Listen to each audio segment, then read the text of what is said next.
Agora nós vamos falar da fase de investigação de acidente. E para falar da fase de investigação de acidente, nós vamos falar da caixa preta. Conforme vocês podem ver na figura, a caixa preta ela é uma importante ferramenta na análise de dados para o CENIPA, tá?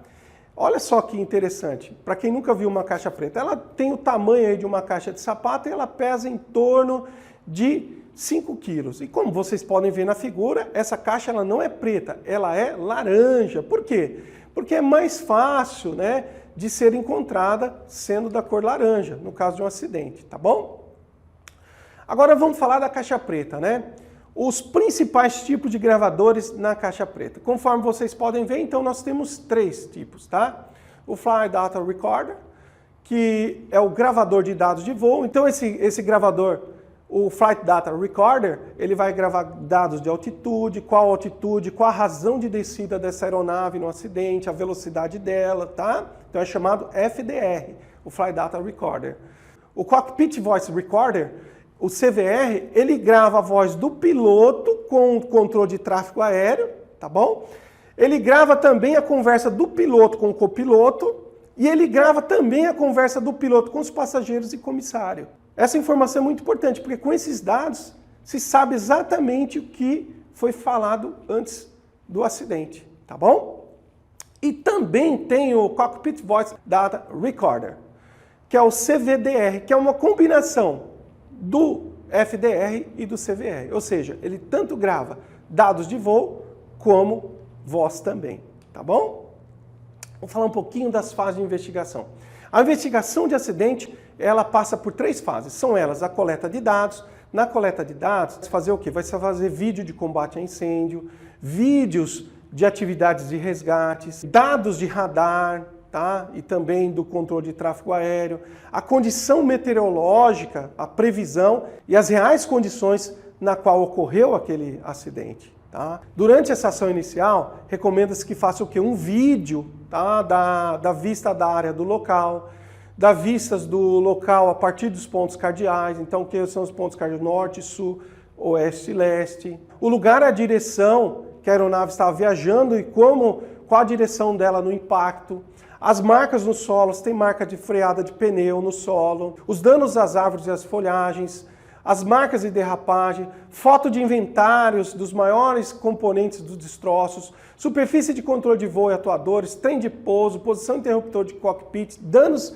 e descolorações provocadas por fogo e calor, restos mortais, ferimentos, sangue, itens extras ou itens adjacentes aos itens não contabilizados, entre outros, tá? Então tudo isso é feito na ação inicial, ok? Então nessa fase de coleta de dados, pega-se ali os dados da caixa preta, tá? Os dados tanto de voz quanto de dados de voo.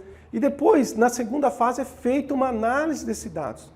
E por último, a última fase é a apresentação dos resultados, tá? Então quando acontece um acidente, como deve ser feita essa comunicação? Toda pessoa que tiver conhecimento de qualquer acidente de aviação, da existência dos restos ou disposto de aeronave, tem o dever de comunicá-lo à autoridade pública mais próxima e pelo meio mais rápido. Então o que significa isso? Significa o seguinte, que se ocorrer um acidente, qualquer pessoa, ela não precisa trabalhar na aviação, ela tem que informar a ocorrência daquele acidente. Só que aquela pessoa, por exemplo, ela não tem o telefone da aeronáutica. Então ela pode telefonar para o bombeiro, 193, ela pode comunicar a polícia, 190, entre outros, tá? Porque ela não tem o telefone da aeronáutica, ok? Uma vez que essa autoridade pública que teve o conhecimento do fato, né, e nele intervier, por exemplo, o bombeiro, ele deve comunicar imediatamente a autoridade aeronáutica mais próxima do acidente, tá? Agora, quanto ao local do acidente. A autoridade policial competente, ela deve isolar e preservar o local do acidente ou do incidente aéreo. Inclusive a aeronave acidentada, seus destroços para a coleta de provas, até a liberação da aeronave, ou destroços tanto pela autoridade aeronáutica, quanto por eventuais agentes de perícia criminal responsáveis pelas investigações. Em coordenação com a autoridade de investigação CIPAER, fica assegurado a outros órgãos, inclusive da Autoridade de Aviação Civil, da Polícia Judiciária, o acesso à aeronave acidentada, aos seus destroços ou a coisas que por ela eram transportadas, somente podendo haver manipulação ou retenção de qualquer objeto do acidente com a anuência da Autoridade de Investigação CIPAER. Tá? Exceto para efeito de salvar vida, preservação da segurança de pessoas, preservação de evidências, nenhuma aeronave acidentada, seus destroços ou coisas que por ela eram transportadas podem ser vasculhadas ou removidas, a não ser com a autorização da autoridade de investigação CIPAER, que deterá guardas do item de interesse para investigação até a sua liberação nos termos da lei. Então, o que significa isso? Significa que quando ocorre um acidente, a autoridade policial ela deve isolar e deve preservar o local, para que as condições sejam preservadas e a investigação ela conduza de forma fidedigna, tá? Ou seja, para que ninguém descaracterize a cena do acidente. Muitas das vezes uma pequena chave, estando na posição off ou na posição on, ela pode ser a peça que estava faltando para se entender melhor o que ocorreu, tá? Então, se alguém que estiver vasculhando sem autorização do CIPAER, e essa pessoa, por exemplo, ela trocar, mudar de posição a chave que estava em off, colocar em on, isso pode prejudicar as investigações de acidentes aeronáuticos, tá?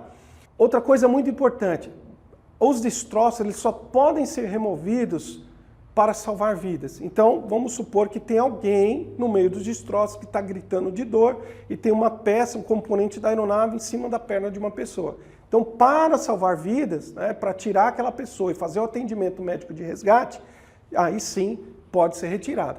Essa é uma exceção, tá? Vamos supor que uma peça de uma aeronave cai em frente à entrada de um ponto comercial. E aquele comerciante, ele vai ter, por exemplo, um prejuízo decorrente daquela peça que está atrapalhando a passagem de seus clientes.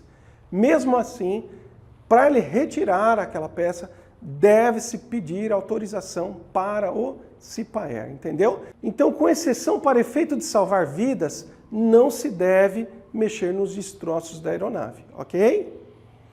O dever de remoção da aeronave em do acidente, de destroços e bens transportados em qualquer parte, será do explorador da aeronave, que arcará com as despesas decorrentes. Quem que é o explorador da aeronave? O explorador, por exemplo, uma companhia aérea, ou pode ser um aeroclube, ou pode ser o táxi aéreo. Então, quando a gente fala explorador, né? Então, quando a gente fala explorador ou operador, né, realmente pode ser a companhia aérea. Mesmo que a aeronave não seja da empresa aérea, ou seja, a empresa aérea faz o uso daquela aeronave mediante contrato de leasing, a responsabilidade é da empresa aérea, ou seja, do explorador, tá bom? Quanto à inspeção de saúde em caso de acidente. Então, o aeronauta, o tripulante, ele vai ter o seu CMA suspenso logo após um incidente ou um incidente grave. Nesse caso, após um acidente ou um incidente grave, ele deve passar por uma nova perícia, tá? E nos casos que se ele tiver impossibilidade de se locomover, a perícia pode ir até o local onde se encontra esse tripulante. Então, ocorreu um acidente, o CMA ele é suspenso até uma nova perícia, principalmente, mesmo se a pessoa não tenha tido aí algum ferimento, mas essa pessoa precisa passar com um psicólogo, ok? Vamos então resumir a responsabilidade do operador da aeronave. São elas: comunicação do acidente e incidente. Então, o operador ele comunica à autoridade aeronáutica do acidente e incidente, se alguém não comunicou antes, tá? Investigação de acidente e ocorrência do solo. Assistência às vítimas e parentes. Então, se ocorreu um acidente em São Paulo e tem familiar em outro estado do Brasil, a empresa aérea vai disponibilizar passagem aérea, hotel para esses parentes. Fornecimento das informações. Então, tem pessoas dentro da empresa aérea que estão preparadas para prestar esse tipo de informação, ou seja, eles têm treinamento de gerenciamento de crise, tá? A guarda dos destroços também é realizada pela empresa aérea.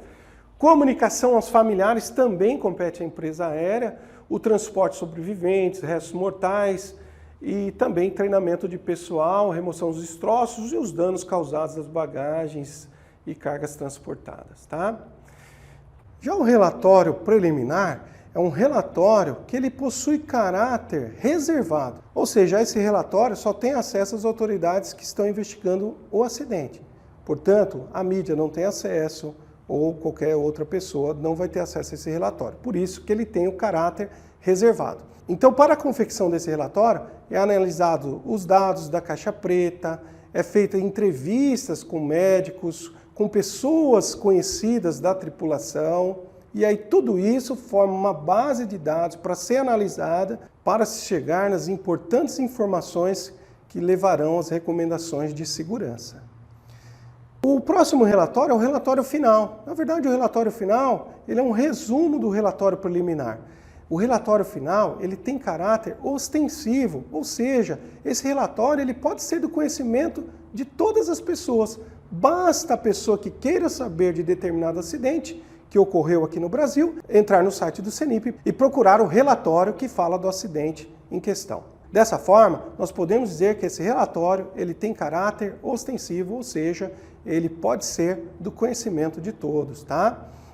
Uma coisa muito importante é que no relatório final, como ele tem essa característica de ser ostensivo, ou seja, para conhecimento de todos, ele visa a prevenção de acidentes. De que forma? Com as recomendações de segurança de voo. Ou seja, essas recomendações de segurança são orientações para que não se cometa o mesmo erro que levou àquele acidente que foi investigado. Vale lembrar que essas recomendações de segurança, RSV, elas podem ser ainda emitidas no relatório preliminar. Por exemplo, se aquela situação representa um perigo para outra empresa, para um tipo de aeronave, então mesmo antes do relatório final já pode ser feita uma recomendação de segurança de voo ainda no relatório preliminar, ok? Então, com isso nós encerramos a nossa disciplina. Desejo a todos vocês bons estudos.